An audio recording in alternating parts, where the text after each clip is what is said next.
तर मित्रांनो नमस्कार म्हणजे जय श्रीराम मित्रांनो. मी आलेलो आहे आता डायरेक्ट वावरामध्ये कशासाठी आलेलो आहे. मला आज प्लॅन होता म्हणजे वावरामध्ये जाण्याचा, पण म्हणलं आता वावरात जाऊ नये. तर मी आलेलो आहे आता गोव्याला. इकडे बघू शकता तुम्ही. आणि इथे काय गोव्याला आलो आणि इथं डायरेक्ट पाईपिंग फुटलेली दिसली आमची.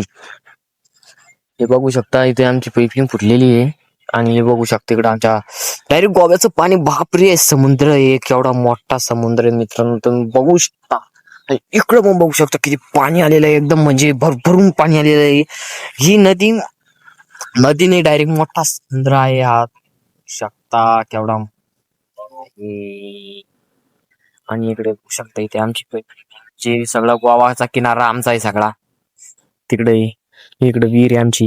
आणि तुम्ही इकडे बघू शकता हे सगळं सगळे म्हणजे हे समुद्र पूर्ण आमचा आहे, म्हणजे टेन्शन घ्यायचं काम नाही. तर म्हणलं चला समुद्रामध्ये एवढी पाणी, बाप रे, तुम्ही विचारू नका एवढं पाणी समुद्रामध्ये. की चला मी तुम्हाला दाखवतो. इथे मस्त कोणतरी पायऱ्या बनवल्या, मोबाईल हलवू राहिला कॅमेरामॅन सुपर स्ट्रीट.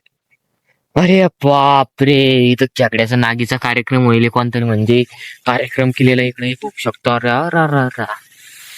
तर मित्रांनो बघा इकडे अशा पद्धतीने खेकड्याचे कार्यक्रम होईल रातोरात. गोवा गोवा हे बघू शकतो गोव्याचं पाणी. बाप रे, या पाण्यामध्ये तुम्ही डायरेक्ट पुढू शकतो. बघू शकता किती लांब लोक पाणी आहे. म्हणजे मित्रांनो तुम्ही बघा गोव्यामध्ये कोणतरी नारळ पण टाकलेलं आहे. आणि हे बघा इथं मस्त केवढं मोठं डायरेक्ट मोठं नारळाचं झाड आहे. हे बघा आता मी इकडे इथं मस्त दाखवतो. मस्त आहे